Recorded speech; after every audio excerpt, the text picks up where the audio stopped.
Assalamualaikum warahmatullahi wabarakatuh.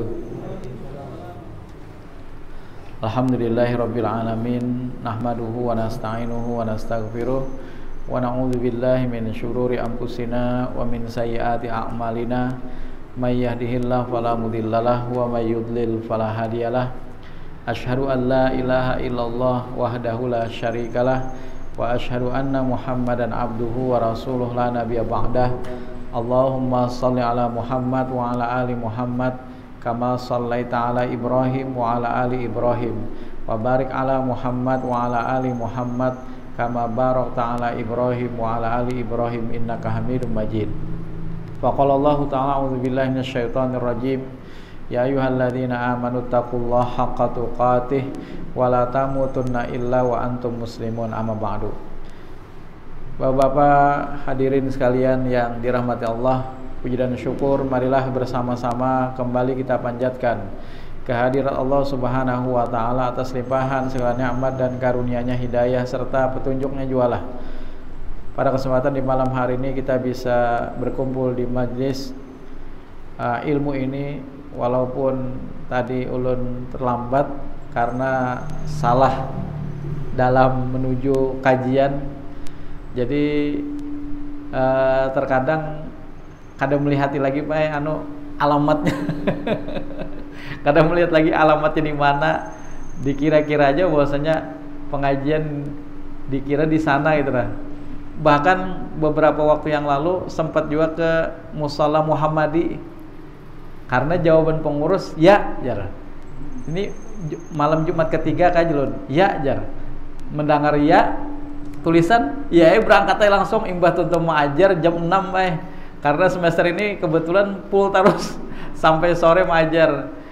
Kadang lagi melihati minggu keberapa minggu langsung berangkat. Nah begitupun tadi juga setelah ulun menjawab WA Alpian itu waktu sore banar dan selesai juga mengajar kurang lebih pukul 6 langsung lagi berangkat. Kadang melihat lagi alamatnya di mana. Sampai di sana ternyata kok sunyi juga nih. Kenapa? Sekalinya salah pengajian. Jadi mohon maaf Bapak-bapak sekalian atas keterlambatan pada malam hari ini atau juga atas kekeliruan dalam menuju kajian pada malam hari ini. Karena memang kajian kita di mushola ini beberapa bulan yang lalu pas stop juga. Dalam hati ulun juga belum mulai kan juga. Nah, Bapak-bapak hadirin sekalian yang dirahmati Allah, barometer dalam mengukur sesuatu tentu haruslah seimbang atau juga sesuai.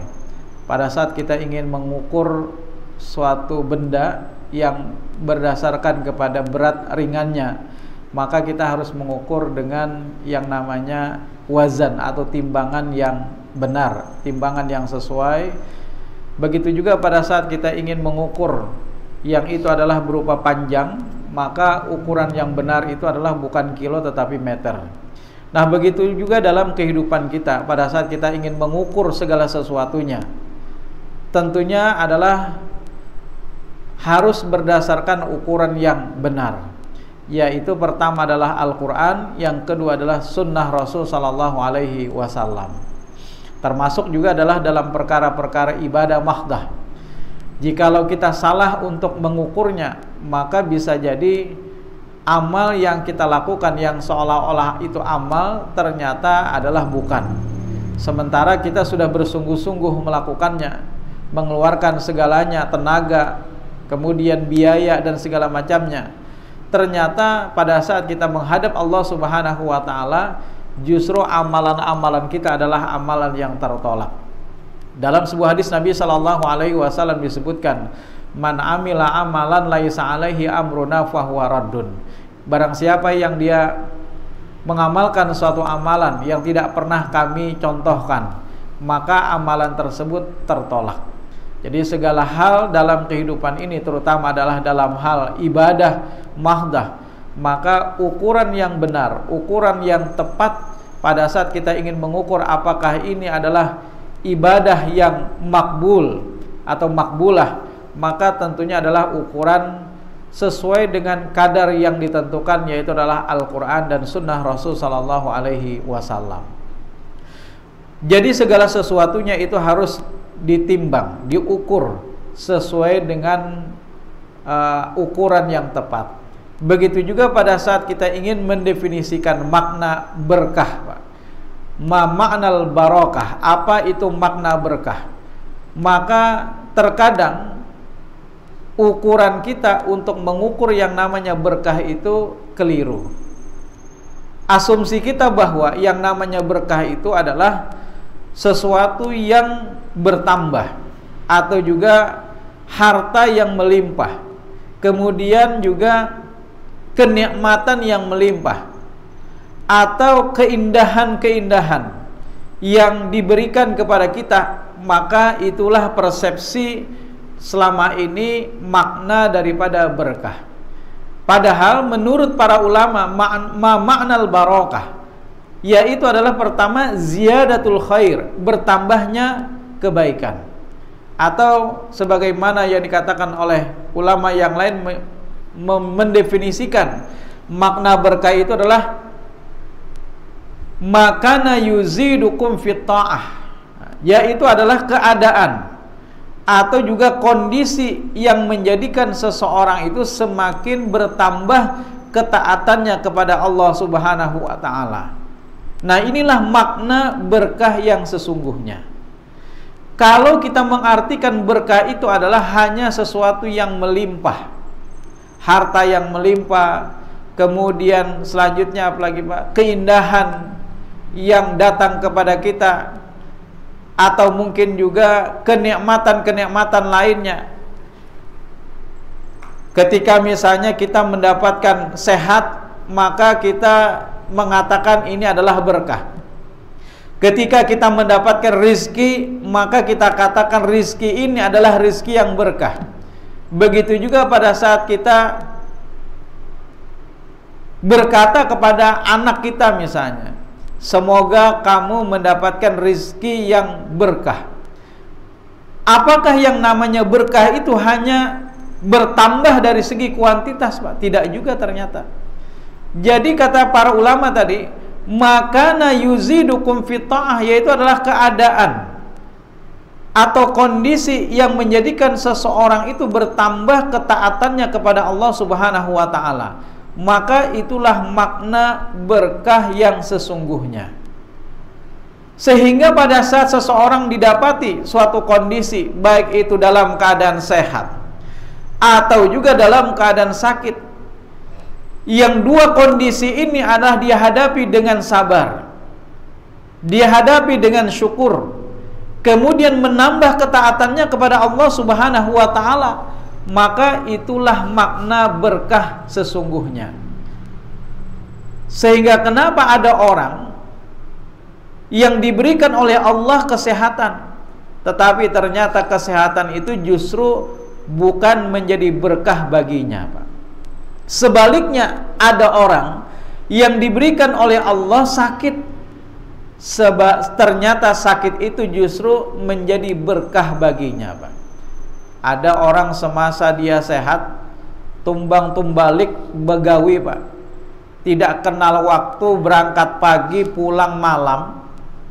Jangankan melaksanakan yang sunnah-sunnah, yang wajib saja terkadang ketinggalan.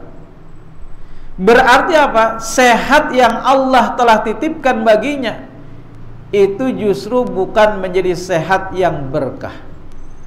Tapi pada saat ada orang di masa isolasi kemarin misalnya, pada saat itu Sidin garing ditimpa sakit, entah itu karena COVID atau juga karena penyakit yang lain.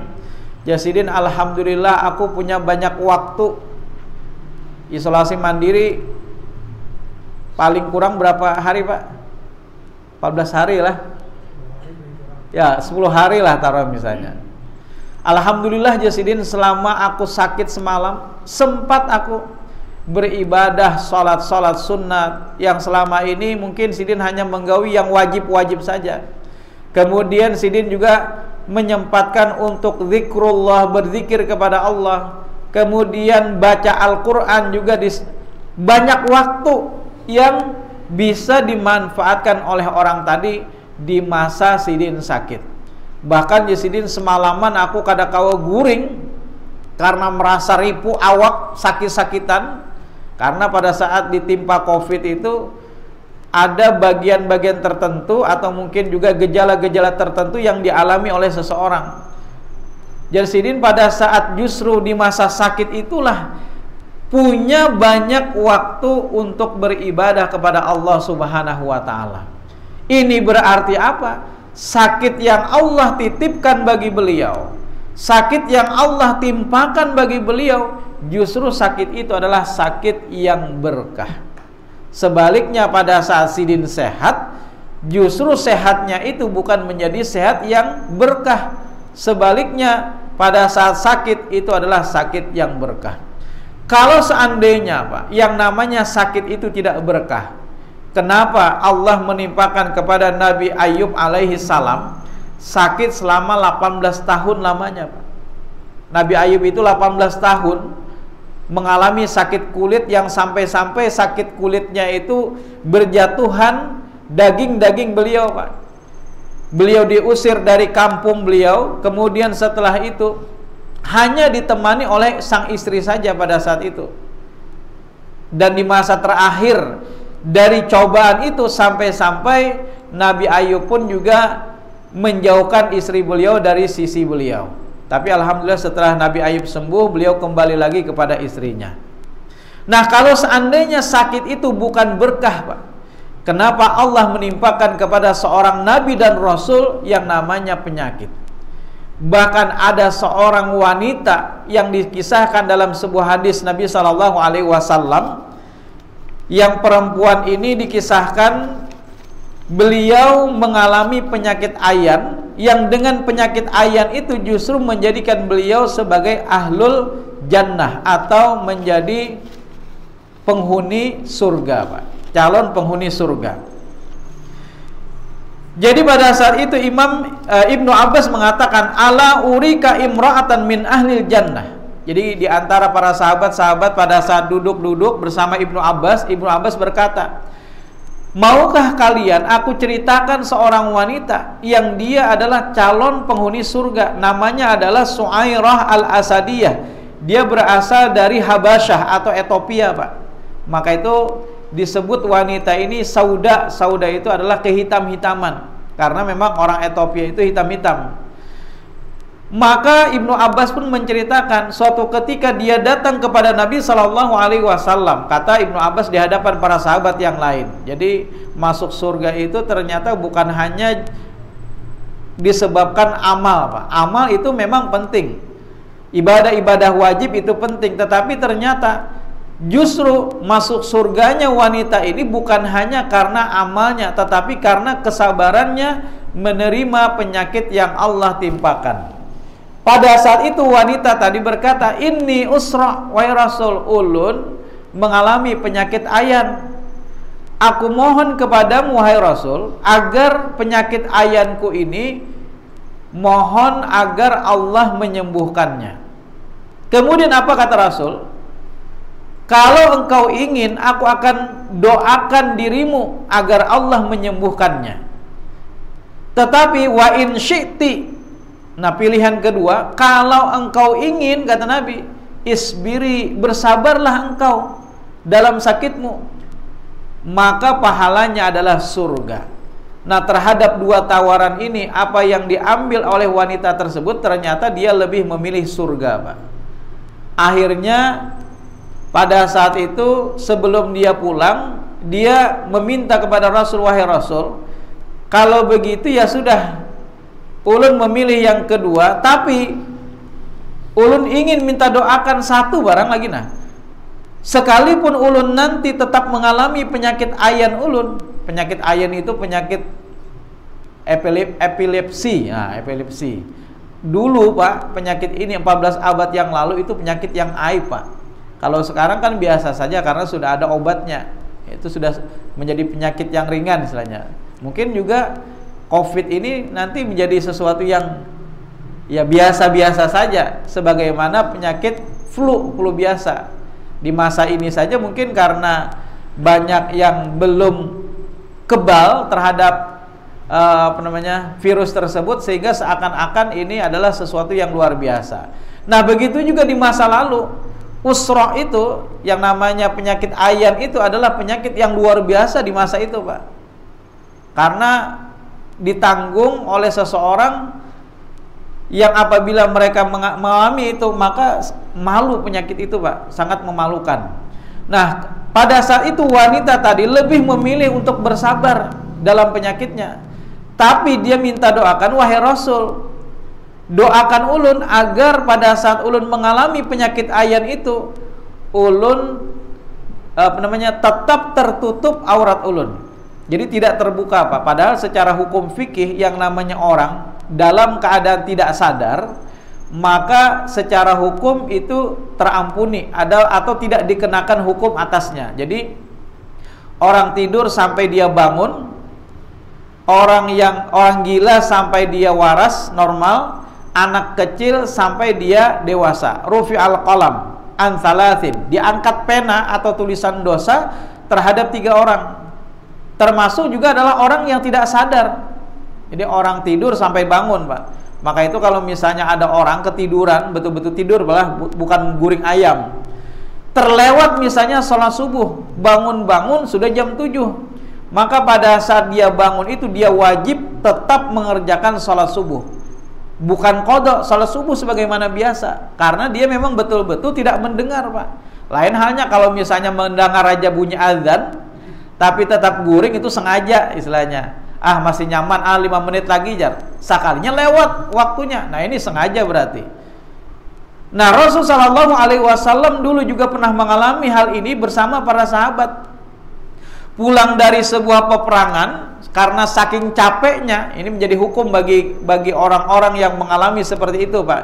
Karena saking capeknya Nabi dan para sahabat pada saat itu, lalu Nabi berpesan, wahai Bilal, berjaga-jagalah engkau, nanti bangunkan kami pada saat waktu subuh tiba. Rupanya Bilal karena juga saking capeknya, umpat juta guring, Pak. Bangun-bangun matahari itu sudah tinggi. Maka pada saat itu Rasul dan para sahabat segera untuk melaksanakan sholat subuh. Nah, hikmahnya apa? Hikmahnya ini adalah sebagai hukum. Jikalau seseorang memang terlupa, tertidur, maka pada saat dia bangun barulah dikenakan yang namanya hukum. Pada saat dia memang betul-betul tertidur, maka terlepaslah hukum baginya. Nah, wanita tadi secara hukum sebenarnya terlepas, Pak, karena tidak sadar.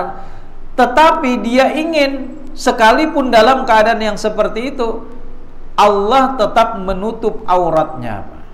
Tapi di luar sana betapa banyak wanita-wanita yang sadar saja sengaja justru membuka auratnya. Wanita tadi dalam keadaan tidak sadar saja memohon kepada Allah agar tertutup yang namanya auratnya. Akhirnya Rasul pun mendoakannya. Ternyata diijabah oleh Allah Subhanahu wa taala. Kata Ibnu Abbas, pada saat wanita itu mengalami penyakit ayannya, ternyata Allah menutup auratnya, Pak. Luar biasa. Nah, kalau seandainya sakit itu bukan berkah, Pak, maka kenapa Allah justru memasukkan seorang yang sabar dalam penyakitnya itu ke dalam surga? Nah, berarti yang namanya sakit itu tidak mesti berupa bala. Bisa jadi itu adalah menjadi barokah bagi seseorang. Jadi kalau misalnya pian mengalami kadang-kadang darah naik, kadang-kadang kolesterol datang, asam urat tiba-tiba juga menyerang, maka jangan berkeluh kesah. Ini adalah nikmat dari Allah dan itu jadikanlah sebagai keberkahan. Caranya bagaimana? Jangan menghalangi pian untuk tetap menambah ketaatan kepada Allah Subhanahu wa taala. Sesakit-sakitnya misalnya asam urat, pian tetap berangkat kajian. Wah, ini berarti sakit beliau itu adalah sakit yang berkah. Nah, tapi jangan pian bepada pada saat ada kawan sakit-sakitan, oh ini jangan-jangan bala misalnya, itu jangan. Nah, jangan-jangan pian ini kenapa? Antri benar sakit, stumat kolesterol, stumat asam urat, stumat penyakit ini itu segala macamnya. Jangan-jangan pian ini banyak dosa. Bukan seperti itu juga, Pak. Walaupun yang namanya penyakit itu memang dapat menggugurkan yang namanya khotoya, dosa-dosa, Pak. Bahkan ada salah seorang sahabat bernama Ubay bin Ka'ab. Ubay bin Ka'ab ini suatu ketika pernah mendengar Nabi berkata, sesungguhnya kata Nabi, yang namanya penyakit humma itu demam, Pak. Tudhibil khotaya, dapat menggugurkan dosa-dosa. Penyakit demam itu, Pak. Jadi kalau misalnya kemarin orang mengalami COVID misalnya, kemudian gejalanya salah satunya adalah panas, itu sebenarnya dapat menggugurkan dosa-dosa kita, Pak. Nah, setelah mendengar sabda Nabi SAW bahwa yang namanya demam itu dapat menggugurkan dosa, pulang dari kajian bersama Nabi, Ubay bin Ka'ab berdoa, ya Allah, timpakanlah kepadaku penyakit demam, tetapi penyakit demam itu tidak menghalangiku berjihad dan juga melaksanakan perintah agamamu. Akhirnya Allah langsung bayar doa daripada Ubay bin Ka'ab. Ubay bin Ka'ab ini kan dikenal sebagai sekretarisnya Nabi SAW. Jadi pada saat Nabi membacakan wahyu, maka Ubay bin Ka'ab yang akan menuliskan wahyu Allah. Nah, pada saat Ubay bin Ka'ab berdoa seperti itu, Allah langsung ijabah, Pak, doa daripada Ubay bin Ka'ab. Akhirnya apa? Ubay bin Ka'ab Allah timpakan demam itu selama 30 tahun lamanya, Pak. 30 tahun penyakit demam. Kemarin orang misalnya isolasi mandiri, demam paling seminggu, Pak. Ini 30 tahun lamanya. Tetapi ternyata penyakit demam yang dialami oleh Ubay bin Ka'ab itu hanya terjadi di waktu malam, Pak. Pada saat sore datang, maka mulai panas. Tapi pada saat menjelang subuh, maka panasnya itu sudah hilang. Nah, itu ternyata supaya Ubay bin Ka'ab tidak terhalang daripada jihad fi sabilillah dan juga ibadah kepada Allah Subhanahu wa taala. Nah, karena apa? Karena Ubay bin Ka'ab mendengar tadi Nabi bersabda bahwasanya sakit itu akan dapat menggugurkan dosa-dosa. Sehingga kenapa? Berarti yang namanya sakit itu bukanlah pertanda bahwa itu adalah bala, tetapi bisa jadi itu menjadi barokah bagi seseorang. Nah, Bapak-bapak, Ibu hadirin wal hadirat rahimakumullah, itu pertama. Jadi dalam keadaan sehat ataupun sakit, yang dengan keadaan dua ini seseorang bertambah ketaatannya kepada Allah, maka sesungguhnya itu adalah berkah baginya. Kemudian yang kedua apalagi, Pak? Yang namanya berkah itu kadang kita pada saat berjumpa kawan, ya Allah semoga ya wahai kawan, misalnya semoga Allah memberkahi umurmu. Dalam persepsi kita yang namanya umur berkah itu adalah umur yang bertambah, umur yang panjang. Tetapi apakah betul bahwasanya berkah itu tandanya hanya umur yang panjang? Sementara misalnya ada orang umurnya pendek, lalu kita katakan orang ini umurnya adalah umur yang tidak berkah. Tidak juga, Pak. Bahkan ada salah seorang sahabat Nabi SAW yang bernama Sa'ad bin Mu'az, Pak. Sa'ad bin Mu'az. Beliau meninggal dunia pada umur 37 tahun, Pak. Umur yang sangat muda, umur yang masa-masanya produktif istilahnya. Nah, tetapi ternyata pada saat dia meninggal dunia, justru terucap dari mulut Nabi SAW dengan kematian Sa'ad bin Mu'az menyebabkan arasy Allah itu bergoncang, Pak. Kalau kita meninggal belum tentu tiang masjid berguncang. Ini kematian Sa'ad bin Mu'az, dengan kematiannya kata Rasul, arasy Allah itu bergoncang. Kenapa? Ternyata ada latar belakangnya, Pak. Sa'ad bin Mu'az ini ternyata adalah pemimpin sebuah kabilah. Nama kabilahnya adalah Bani Abdul Ashal.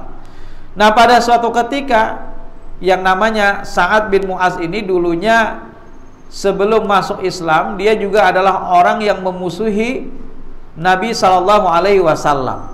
Dia tidak percaya terhadap apa yang dibawa oleh Rasulullah ke Madinah pada saat itu. Tetapi ternyata Allah membukakan hidayah bagi Sa'ad bin Mu'az, Pak. Pada saat dia tahu saudaranya itu masuk Islam, kemudian dia bertanya-tanya, kenapa engkau justru mengikuti agamanya Muhammad?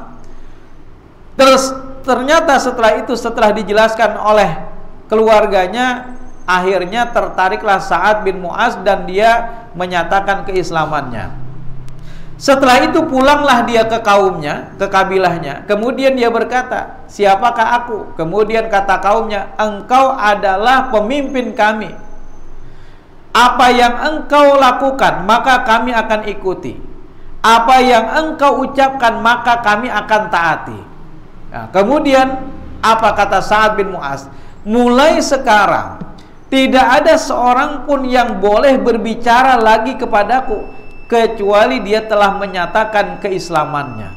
Semenjak saat mengatakan itu, Pak, akhirnya Pak, seluruh orang di kabilah itu, baik dari kalangan laki-laki atau perempuan, menyatakan masuk ke dalam Islam, Pak. Hanya gara-gara satu orang, Sa'ad bin Mu'az, akhirnya seluruh kabilah, seluruh orang yang ada dalam kabilah itu menyatakan keislamannya, beriman kepada apa yang dibawa oleh baginda Rasul sallallahu alaihi wasallam. Kemudian Sa'ad bin Mu'az juga ikut dalam beberapa peperangan, Badar, Uhud, Khandaq, sampai-sampai ketika menjelang kematiannya itu diakibatkan perang Khandaq itu, Rasul sallallahu alaihi wasallam ingin dekat kemah beliau dengan kemah Sa'ad bin Mu'az supaya beliau bisa menjenguk Sa'ad bin Mu'az menjelang kematiannya. Pada saat itu Rasul sallallahu alaihi wasallam, pada saat Sa'ad bin Mu'az menjelang sakaratul mautnya atau kematiannya, maka Rasul sallallahu alaihi wasallam pun bersabda, kematian Sa'ad bin Mu'az ini menggoncang arasy Allah Subhanahu wa taala. Luar biasa. Nah, padahal Sa'ad bin Mu'az meninggal pada umur 37 tahun, Pak. Justru umur yang pendek itu menjadi barokah baginya. Nah, oleh karena itulah dalam hal ini tinggal bagaimana kita menyikapi, Pak. Apakah umur yang Allah berikan kepada kita, waktu yang Allah berikan kepada kita, kemudian juga rezeki yang Allah berikan kepada kita, dan segala macam hal-hal yang menimpa kita, apakah justru mendatangkan atau meningkatkan ketaatan kita kepada Allah, atau sebaliknya justru menjauhkan diri kita daripada ketaatan kepadanya. Nauzubillah min dzalik. Jikalau kita ingin suasana yang kita alami adalah suasana yang berkah, rizki yang Allah kasihkan itu adalah rizki yang berkah, umur yang telah Allah titipkan bagi kita umur yang berkah, maka jadikanlah segala itu adalah untuk meningkatkan ketaatan kita kepada Allah Subhanahu wa taala. Amin ya rabbal alamin. Semoga kita bisa mendapatkan yang namanya kematian dalam keadaan husnul khotimah. Nah, demikian yang bisa ulun sampaikan. Lebih dan kurangnya mohon maaf.